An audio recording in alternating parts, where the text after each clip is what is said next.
Okay, what's up guys? I'm coming with you with another signature tutorial. First of all, it's going to be the same size for most of my signatures, 500, 300 pixels. So, let's get started. First off, I got a stock from DeviantArt. Credits to whoever got the picture. I mean, it's hard for these things. I'll credit them in the description under my video, so if you want to visit their DeviantArt, I'm sure you can. Right now I'm using a sky stock. One thing I like about these is they're easy to, just saw my back wallpaper change. One thing I like about these sky stocks is they're easy to find a light source. You see right here, the light source is the left, so that's where our light will be coming from. Next, I got another render. I forgot actually where I got. All right, Baka-Art's lovely site. I mean, a bunch of anime renders.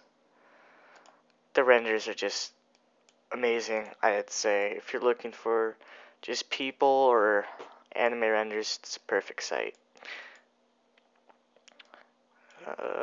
Right now I'm gonna be working with a person render. These things are kind of hard because of I'm just gonna see how this works out. What I think I'm gonna do, because of her hair, it's kind of styled, and I think it'll look good. So let's just put this in the background. Do that. Oh, there's a problem again.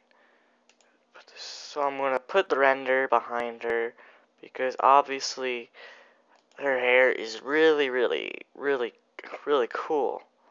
I mean, it looks like it could do something. So what I'm gonna do first, I'm gonna take off the logo. Alright, before I do that though,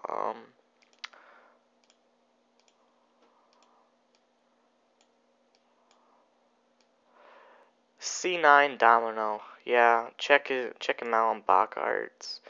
He does mostly person renders, so okay. Let's take off the logos now. And take off that. Okay. Now what we're gonna do is add some C4Ds like usual. I mean, I could add nebula. So as you can see, I have a bunch of folders for all my resources. We'll look through this actually.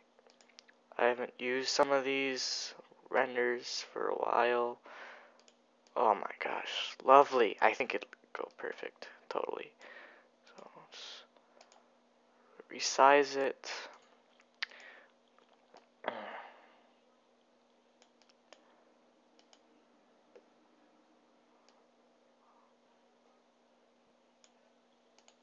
Size it some more. And basically, I'm just opening the perfect. You see how that's gonna act. The light source is still gonna come over here. As you can see, there's a bunch of white still left in the background. So yeah. So I added the C4D where it was pretty symmetrical and it would add some depth. Depth, because it's black right there, and the render is just I think it blends so well. I mean, I never plan my tutorials like this. When I do my video tutorials, I need a drink. I don't plan them. I just do it. I use the flow. So what I like about this render and the C4D is the render has a lot of darkness, so it's easy to have the depth. As you can see, it looks cool, very cool. Now I'm just gonna fill up the negative space kind of on the right. let's resize this. Oh, right guys, I'm sorry about the quality on the last video, but it was with an AVI regular movie file, it was just so annoying. I mean, it would have took 3 freaking days just to upload. I was just not gonna do it.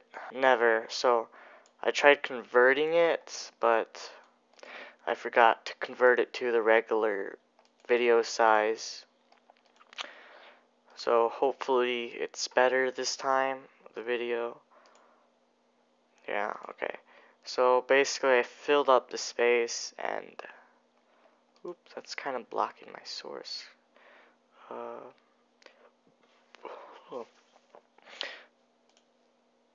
The heck? Oh, sorry. So, what am I doing?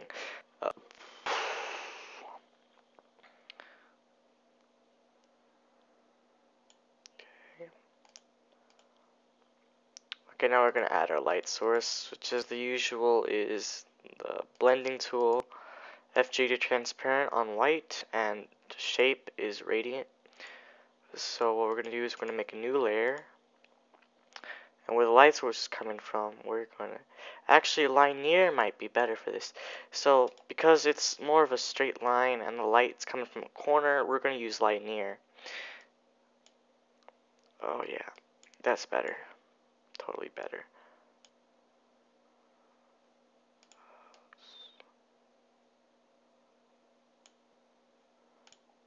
Yeah. Tone it down a little.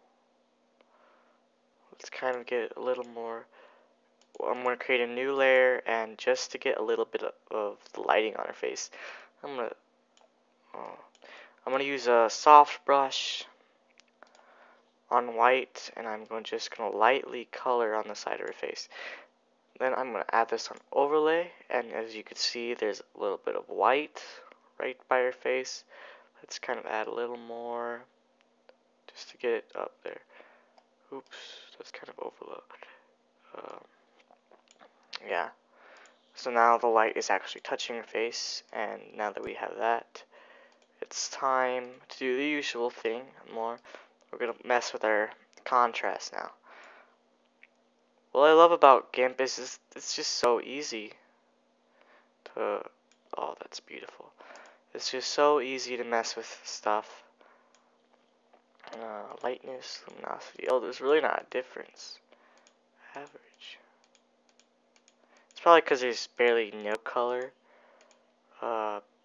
Just a light blue, so you really don't have anything for the color to change. It's pretty pale. I wonder if I should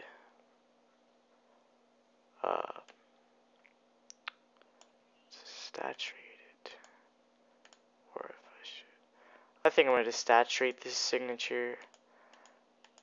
I'll also have one not saturated. Actually, that's not the saturate right now. We're gonna mess for this tutorial. I think we're gonna mess with the curves and our levels. The levels are really useful if you're doing like a specific color. It will either darken it up or lighten it up, so it contrasts a bit more. And every kind of thing we do for the colors and filters, guys, we always want to do a layer then new from visible. It could easily be edited in etc. Curves, just up a little there.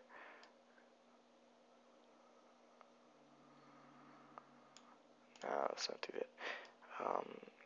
What I'm going to do with the curves, I'm going to set it to blue. The blue tone, when you put this point down, it adds like a yellow. I kind of like that. Don't go too overloadish with that though, or else the color is just going to be like unnatural, and we don't want that. We just want to have a little more light and contrast between our colors. Next thing we're going to do is we're going to add a gradient map. I think, yeah, light yellow.